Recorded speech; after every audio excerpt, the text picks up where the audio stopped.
What's up, guys? Welcome to another episode of the Evo build. Today, we're going to be focused on something that's maybe not as performance oriented, but it is something that's pretty important. It's something that whenever you pop the hood, it's usually the first thing you notice, and it definitely makes a difference. So let's focus on something that makes under the hood of the Evo even more presentable, and we're going to do something that I don't really see a whole lot of Evo guys do, so let's get right into it.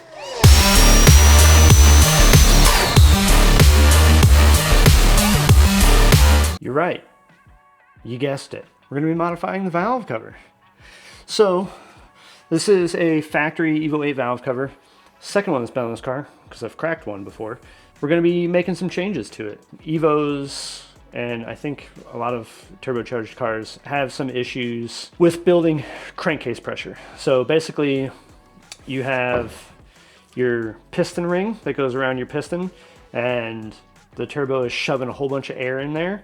And inevitably, some of that air is going to get past the piston ring and into the bottom of the engine. Underneath the piston, and where that air gets to, is called the crankcase. It's literally the case of the engine that the crank sits in. When pressure builds up in there, it's not a good thing. You don't want it there. There's lots of different ways that people get that pressure out of there. One of them is PCV valve, or positive crankcase ventilation. And that's usually just a hole somewhere in that system that lets air out. It's usually got a one-way check valve so the air can go out but can't get back in. On the Evo, that is on the valve cover, and it's this little hole right here. And there's also another one on this end of the valve cover here. I have added one to the actual crankcase itself. There's a little threaded hole down there, and you put a fitting in there, and then you run all of those things to a catch can, which then you can either draw vacuum from so that you're pulling the pressure out of that,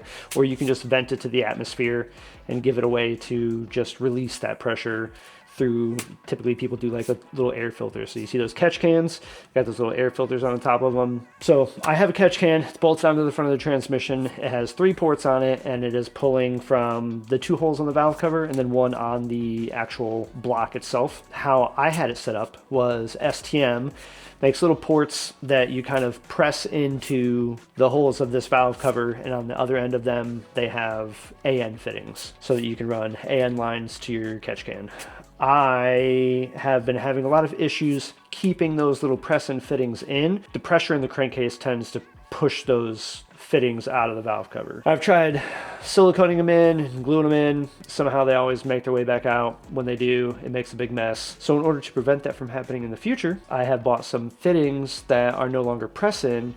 They are thread-in. So we're going to be tapping this hole, drilling this one out to make it a little bit bigger, and tapping that one. And when you do that, you're going to be creating a bunch of shavings inside of here. These big things in here are baffles, and they sit kind of on top of the cam. So these baffles sort of try their best to keep the oil in there and not letting it escape from this hole. There and there, both of those holes are above those baffles, but whenever you drill and tap these, you're going to be creating little metal shavings, and they're going to go underneath these baffles. And you need to make sure that you get all of that out of here when you do it. So I'm going to be removing the baffles from here, and they just have these little rivets in there. So we're going to knock those out, then we're going to drill and tap so that we can put those down with some little bolts. We're going to make sure to use thread locker on those. And then, because we're taking this so far already, in the past I actually tried to paint this valve cover myself, and I did a pretty poor job. Basically no prep, painted on top of the factory paint. It doesn't look great. So today we're going to be spending a lot of time getting all of the paint off of this, and we're going to try and paint it a little bit better than I did last time. Disclaimer, I'm not good at painting. But let's try it anyway. Come with me. Hello, welcome to my basement. It's partially finished, and it's sort of like a little dark dungeon down here. I do have some lights, but I feel very much like Dexter right now. I just have this table down here that I covered in newspaper, and then I have this little metal pail and laid out a bunch of very sharp tools. So I'm either setting up a crime scene or I'm gonna modify a valve cover. Let's see which one it is. Don't be ridiculous. Of course it's the valve cover. First thing I'm gonna do is remove these baffles. They have these rivets on here. I modified this screwdriver to make it sharper. What I'm gonna do is put it up against these rivets, and I'm gonna try and knock the head off of the rivet. I don't exactly know if it's gonna work, and I might have to drill them out, but we're gonna try it this way first because I think it might be a little bit easier.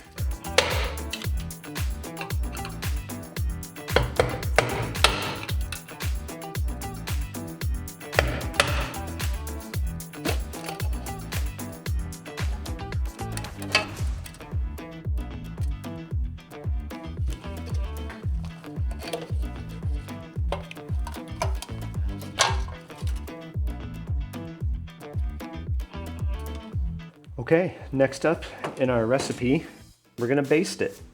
And we'll put it in the oven for, no, I'm just kidding. I just bought this pan because I have some of this stuff, which we're gonna try and get all of the paint that's on there off.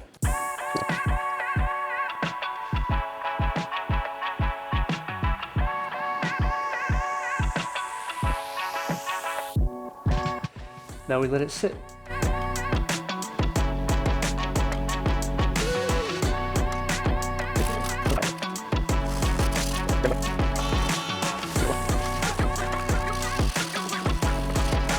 Okay, so I'm outside. Here's the current state of this valve cover.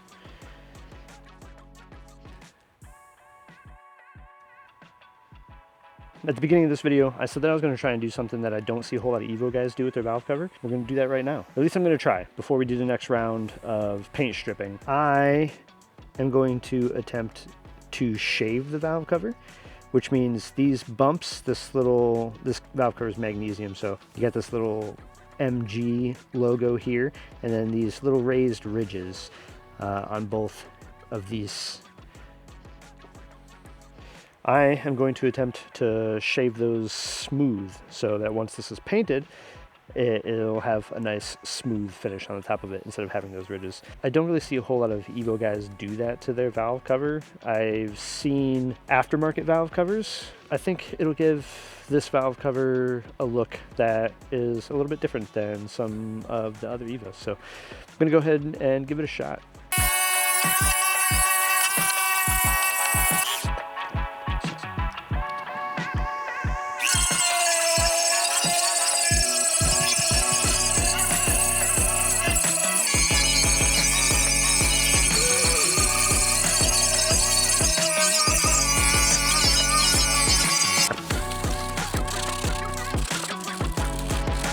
Okay, so after what has felt like 2 days of trying to get all of the paint and everything off of this thing, this is what I'm left with currently, which is not perfect, but eventually I plan to get a billet valve cover, so this is to make it look good in the meantime. And it still needs to be primed and painted, and I think the finished result is going to be good, but first thing we need to do is get those 2 holes tapped. So let's do that. So this fitting size is a 1/2 inch NPT. So that's what we're going to be tapping this back hole with.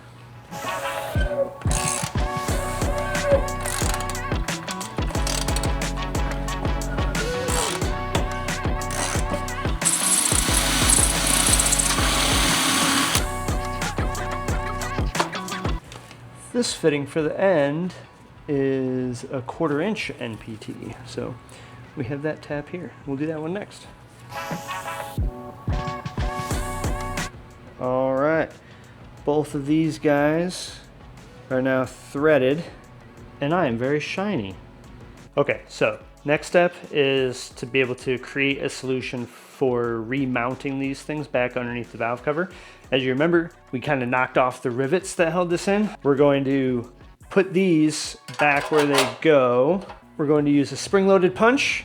We're going to mark some holes right where those are, and then we're going to tap each one of these holes and use some stainless bolts and use some red thread locker on these bolts to hold these things all together.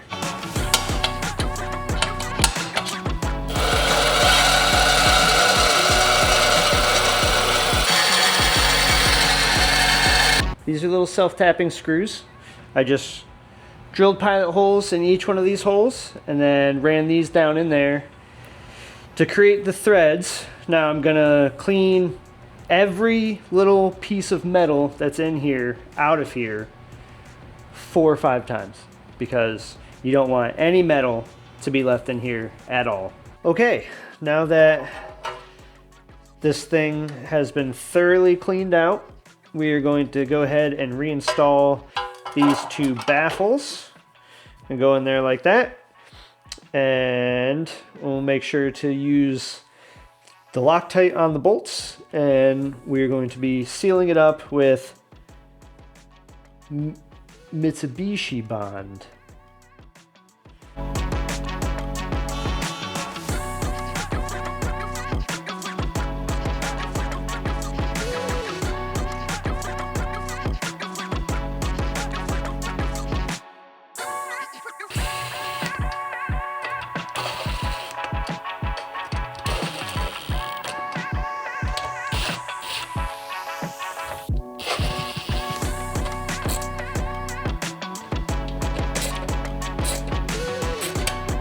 Okay, got those baffles all in, tightened down, Loctite, silicone, good to go.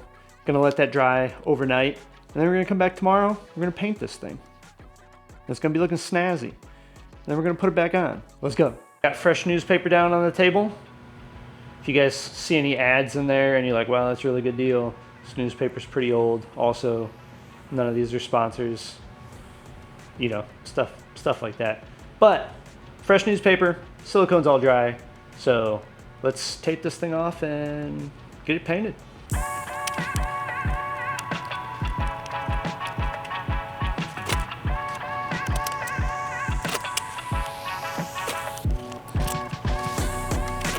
Okay, we're all taped up.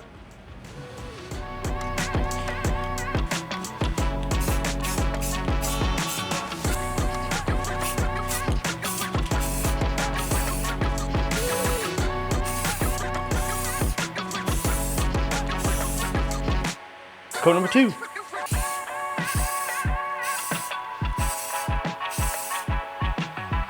Round 3.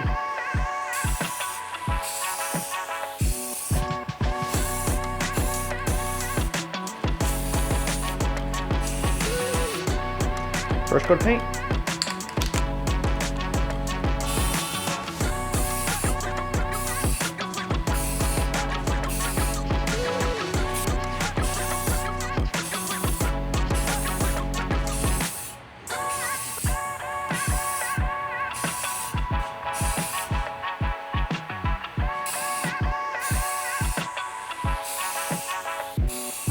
All right, it's the next day, back out in the garage because this guy is all painted up. Now that this is done, the fittings are in there. So you can see there and there. And I'm really happy with it. So let's get this thing put back on the car and start getting some of this put back together. Make it look like a car again.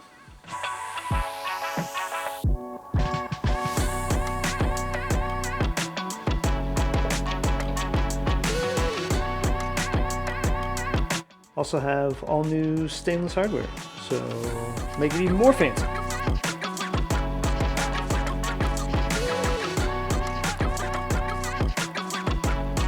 So we're gonna try and get some more of this car put back together. We're gonna start with the timing cover.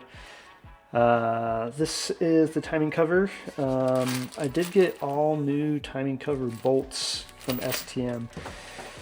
So one of the cool things about this car is that it's not quite old enough yet to where it's super hard to find parts, so you can still get a lot of like new bolts and nuts and stuff like that. And there are also a lot of companies out there that make all replacement nuts and bolts in titanium and different colors and all kinds of stuff. These are just OEM. I just wanted to replace them because the old ones was missing 1 or 2 and they're just dirty, so put some new ones in there. All right, starting to look like an actual car again.